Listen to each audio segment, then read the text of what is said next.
439 terjalinnya cinta dan kebencian 7. Gu Qingqing kebetulan baru saja berjalan melewati pinggir jalan. Ketika ia mendengar itu, langkah kakinya langsung berhenti. Ini adalah tempat syuting yang dibangun oleh grup Leng dengan pembangunan bergaya barat yang sangat indah. Wawancara itu dilakukan di tempat luas dengan bagian belakang menghadap laut dan bagian depan menghadap gedung barok yang sangat menarik perhatian orang. Selain syuting adegan biasa, masih ada sebuah syuting adegan yang lebih berbahaya, yaitu melompat ke laut. Su Zipei tersenyum, kemudian menjawab dengan sopan dan secara terang-terangan, "Saya telah mengenal si Cheng selama 10 tahun. Kami adalah teman sekelas sejak SMA. Bisa dibilang bahwa mereka memiliki hubungan yang baik, tetapi juga tidak bisa ditemukan celah apapun." Pewawancara melihat ke arah Leng Si Cheng lagi. Ia menyilangkan kakinya sambil sedikit menyandarkan tubuhnya ke belakang dan tampaknya seolah-olah terlalu malas untuk menjawab pertanyaannya. Dia sudah mengatakannya. Tidak ada kata-kata yang ingin saya katakan.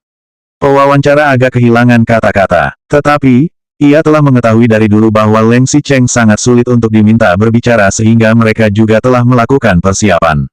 Kemudian, pewawancara tersenyum dan bertanya lagi, tampaknya hubungan antara Presiden Leng dan Nona Su memang baik. Mengapa Nona Su mau menerima syuting iklan kali ini? Setahu saya, Anda masih memiliki undangan film dari sutradara Perancis. Su Zipei duduk dengan elegan dan mengangguk sambil tersenyum saat menjawab, "Betul, tapi saya memang adalah orang dari Tiongkok. Saya juga selalu ingin kembali dan berkembang di Tiongkok. Kali ini, kebetulan saya memiliki kesempatan ini dan bisa bekerja sama dengan si Cheng. Selain itu, kebetulan saya memiliki jadwal terkait. Saat si Cheng menghubungi saya, aku sudah menyetujuinya." Pewawancara mengangguk, kemudian melihat ke arah Leng Si Cheng lagi. "Kalau begitu, bagaimana dengan Presiden Leng?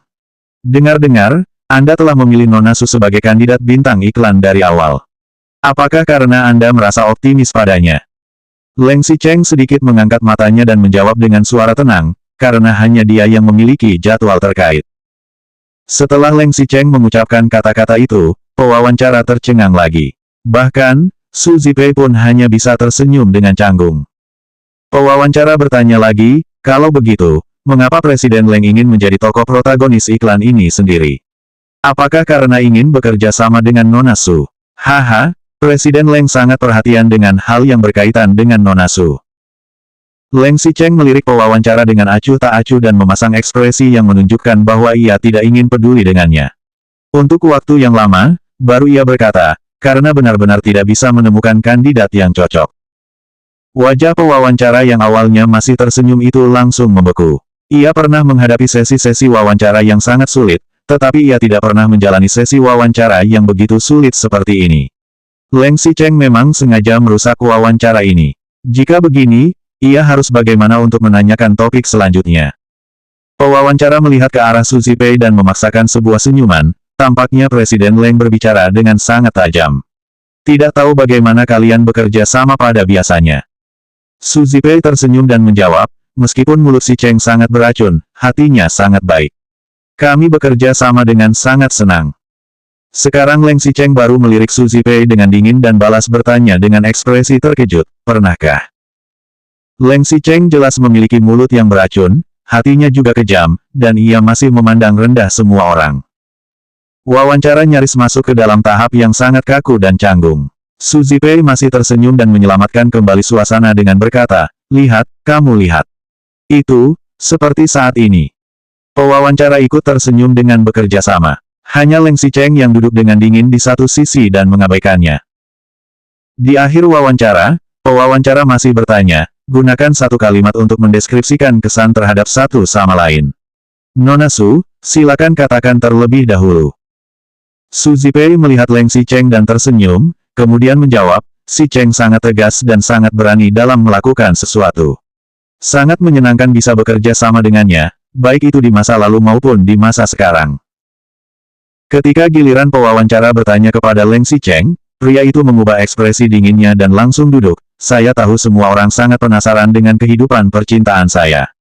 Tapi, yang ingin saya katakan adalah, tidak peduli dari dulu sampai sekarang, di hati saya hanya selalu ada satu orang. Selain itu, tidak pernah ada yang lain." 440 terjalinnya cinta dan kebencian, 8. Ketika Leng Xicheng berkata sampai, di hati saya hanya selalu ada satu orang, tak hanya pewawancara yang merespons. Bahkan Su Zipei yang berada di sebelah Leng Xicheng sedikit menggerakkan alis matanya. Ia tampak sedikit gugup dan bahkan sesaat berharap bahwa orang yang Leng Xicheng katakan ini adalah dirinya.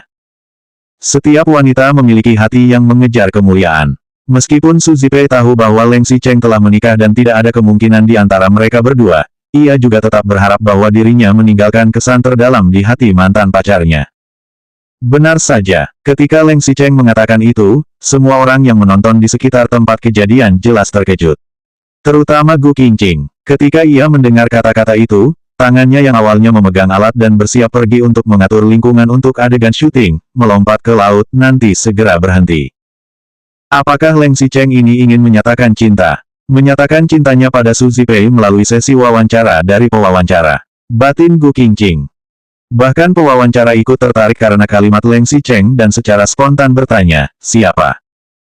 Leng Xicheng melirik pewawancara dengan ekspresi bodoh dan menjawab dengan dingin, masih ada siapa lagi? Tentu saja istriku. Saya. Tuhan tahu bahwa pewawancara menahan diri untuk waktu yang lama dan baru bisa menelan kata, sudah tahu, secara paksa. Istrinya, jika orang lain yang mengatakan itu, bahkan jika ia diam-diam memiliki orang ketiga dan menggoda wanita di klub malam, setidaknya semuanya juga akan mempercayainya selama ia terlihat serius di permukaan. Masalahnya, siapa itu Leng Xicheng? Ia telah berganti 12 pasangan wanita dan ia masih berani mengatakan kata-kata seperti ini. Bagaimanapun, jika dipikir dengan cermat, Leng Xicheng memang pria yang telah menikah sekarang. Jika ia mengatakan orang yang di dalam hatinya itu adalah istrinya, sepertinya itu mungkin benar. Tetapi, mengapa terdengar begitu, tidak nyaman dan canggung? Leng Xicheng masih berkata sambil menghadap kamera, aku dulu bingung, marah, dan cemas. Tapi, mulai sekarang, aku memutuskan untuk kembali ke keluarga dengan baik dan tidak membiarkan istriku kecewa lagi. Haha, pewawancara tertawa dengan canggung dan tiba-tiba merasa bahwa tawa kecilnya itu memiliki arti mengejek. Ia cepat-cepat mengubah kata-katanya, ternyata begitu. Kalau begitu, biarkan kami memberi selamat orang yang kembar, oh, tidak, memberi selamat untuk perkembangan dan keharmonisan keluarga Presiden Leng.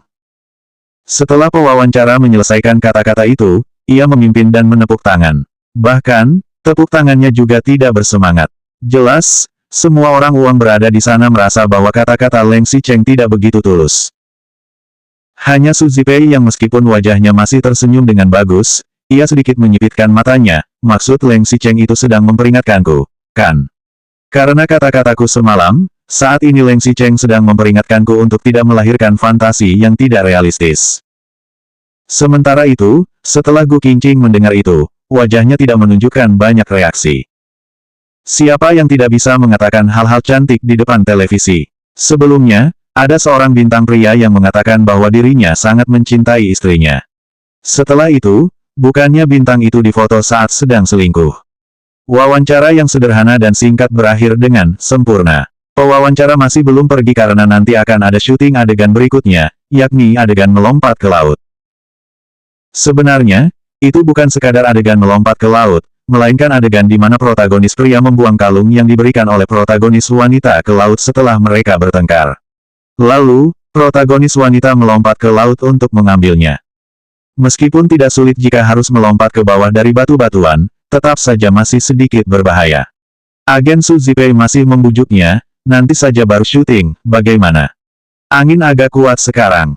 Tidak apa-apa, dalamnya air ini masih tidak cukup untuk sampai leher, Su Zipei menggelengkan kepalanya. Ia bisa berenang. Lagi pula, masih ada persiapan keamanan dari tim syuting. Pewawancara masih berada di sini. Kapan Su Zipei bisa menunjukkannya jika ia tidak menunjukkannya pada saat ini? Agen Su Zipei masih berusaha menghentikannya, namun Su Zijin tiba-tiba berkata, bukannya bisa menemukan pengganti. Di sini ada pengganti yang sudah bisa dipakai. Selanjutnya bab 441 bahayanya pengganti 1.